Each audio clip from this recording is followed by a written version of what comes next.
My mom's storage room is only 70 square feet, said my eldest son and his wife, who had suggested we all live together. Turns out the home renovation was a scheme to kick me out. After showing me around the renovated house, they finally dropped the bomb.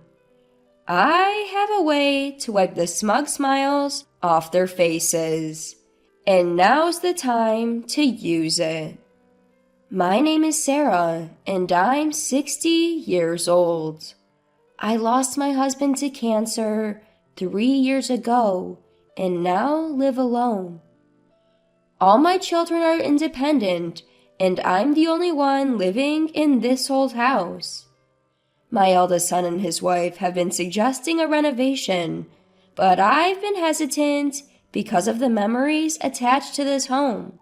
All my children have their own families and live nearby. In the end, none of them left our hometown.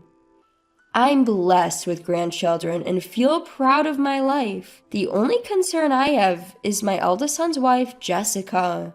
I found her difficult to deal with ever since my son John introduced her as his fiancée.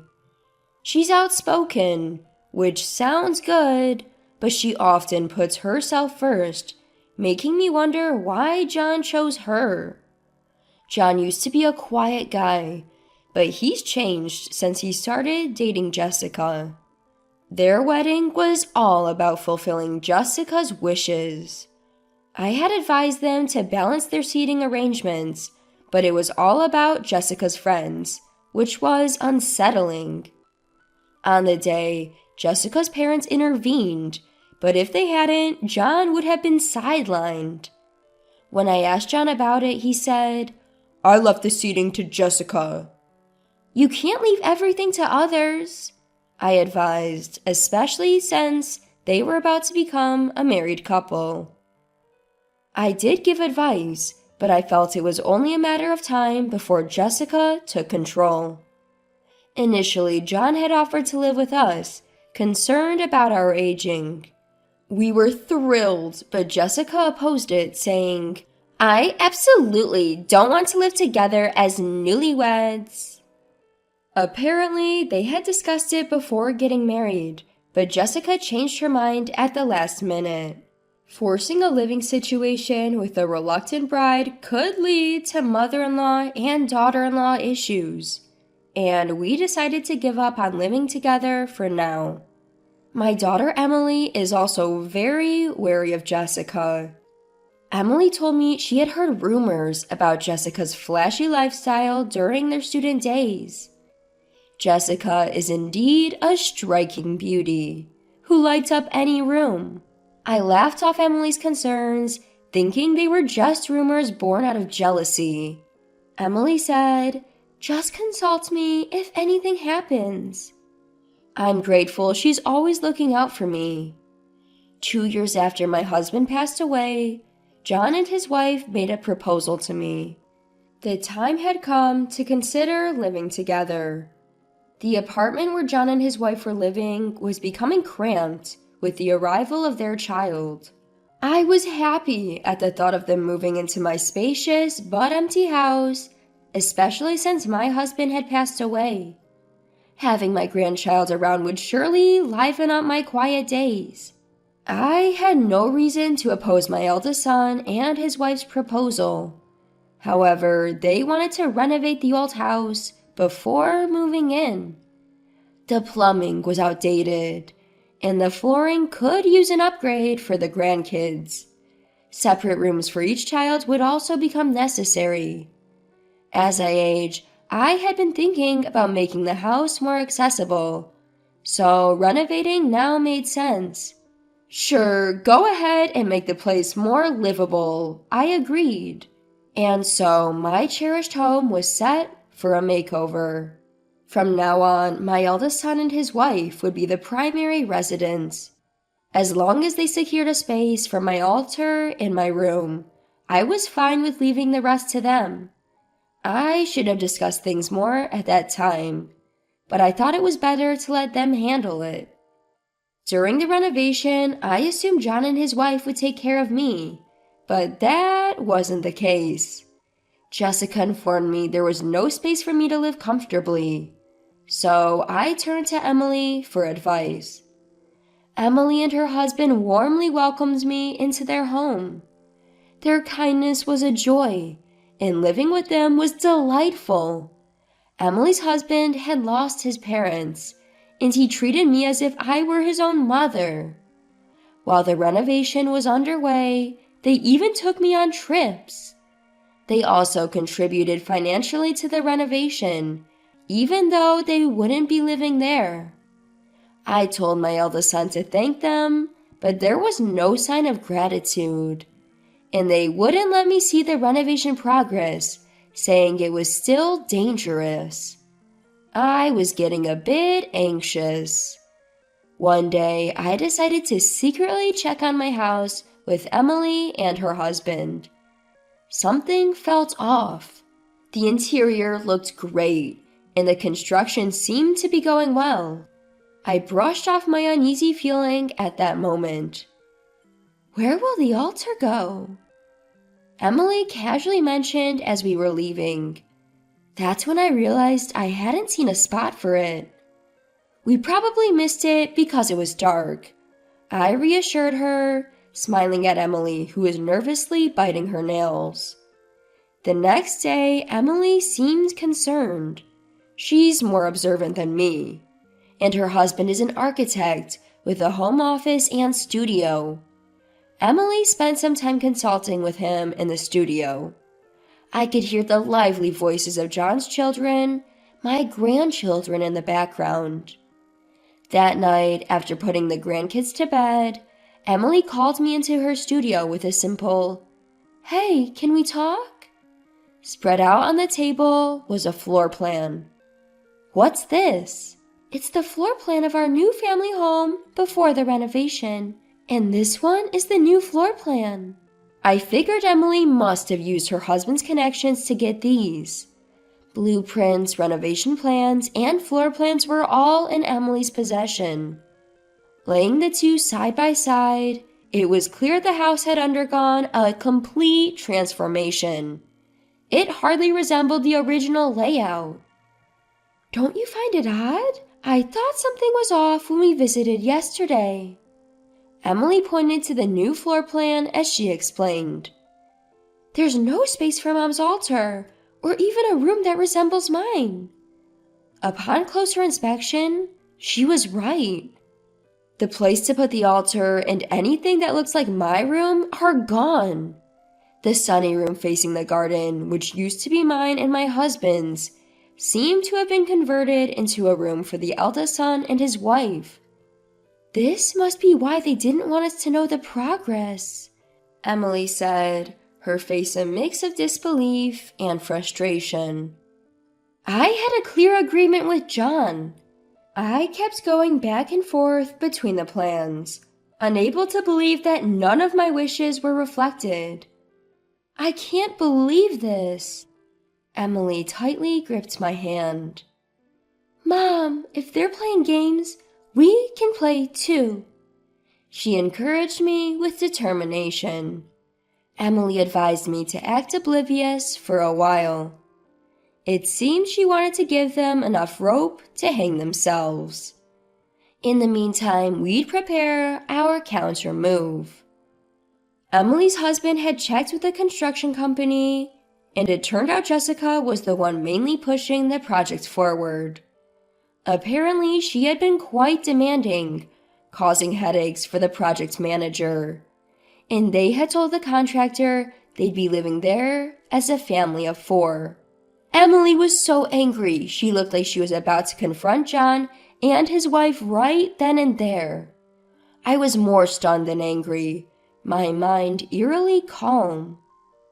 "Mom, the renovation will be complete tomorrow. Come take a look." John's message came about a month after my secret visit to the construction site. It seems the work was finally done. "All right, I'll come with Emily and the others," I responded, pretending to be clueless. They were moving in the next day.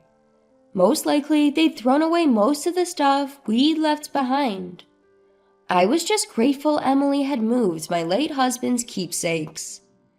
The next day, Emily, her husband, and I went to our old home. The exterior hadn't changed much, but it looks like they'd repainted the walls. As we entered the gate, John and his wife came out to greet us. Jessica was smirking. She was probably imagining the drama that was about to unfold.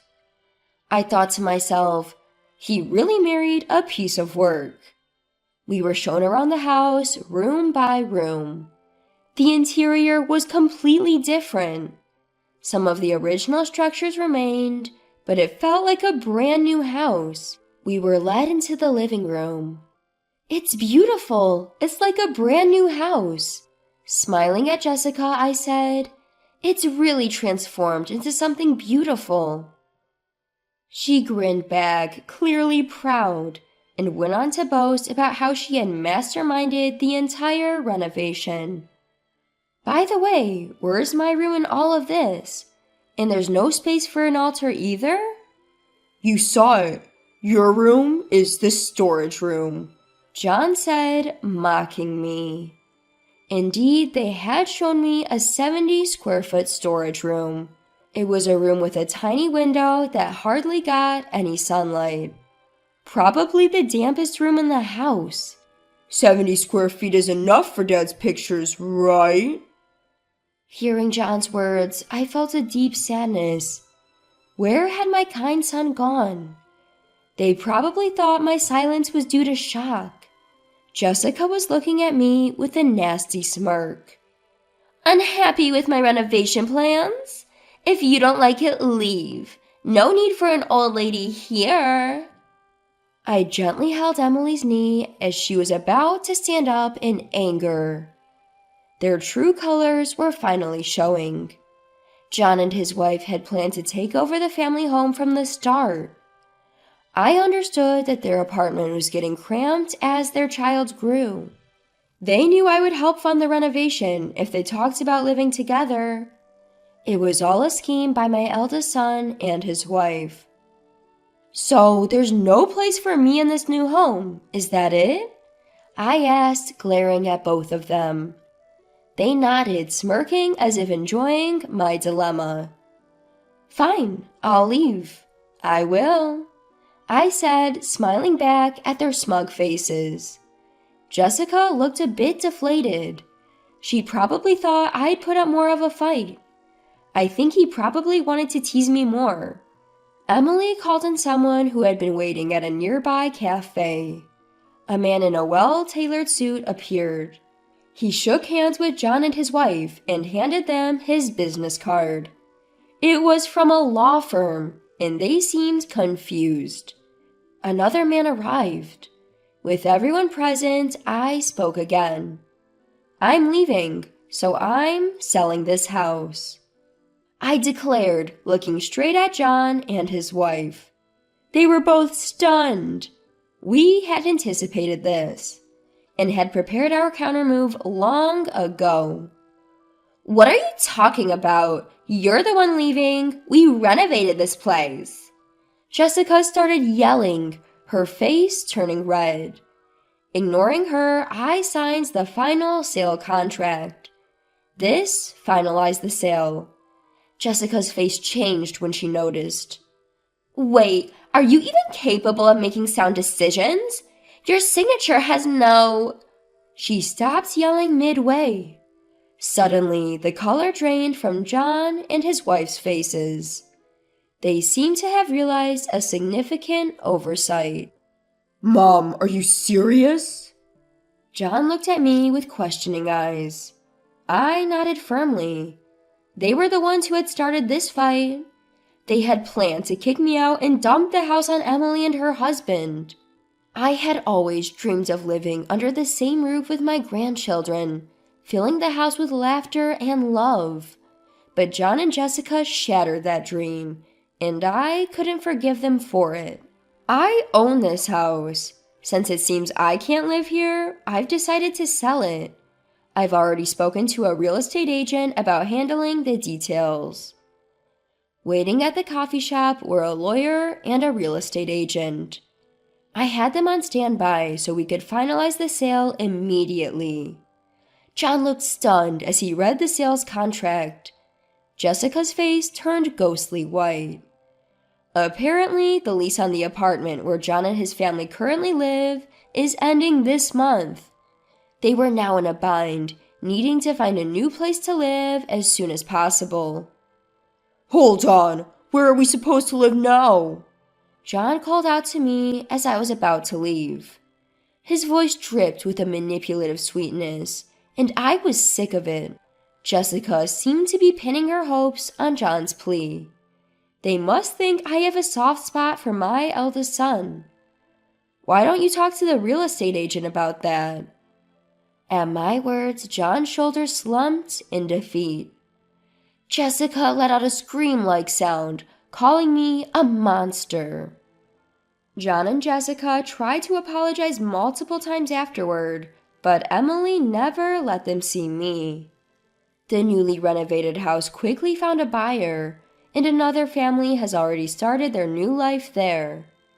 John and Jessica, it seems, had drained their savings on the renovation and were now financially strapped. They ended up moving to an even smaller apartment than before. Their children, my grandchildren, didn't like the cramped space and left. Now, John's kids are living in my new home. Apparently, the day after we secretly visited the construction site, John's children had consulted Emily. They were concerned about the absence of a room for Grandma in the new house. My grandchildren are innocent in all this. Jessica has even lost the affection of her own children. John, now reprimanded by his kids and regretful for forcing them into a smaller home, knows they're staying with me. These days, it seems fights between John and Jessica are constant. I'm living comfortably in the new house that Emily's husband designed for me. I didn't want to make my grandchildren uncomfortable, so I had rooms made for them too. When I invited them to live with me, they moved in right away. The lively household I had always wished for is now a reality. Making lunch for my grandchildren has become my new joy in life.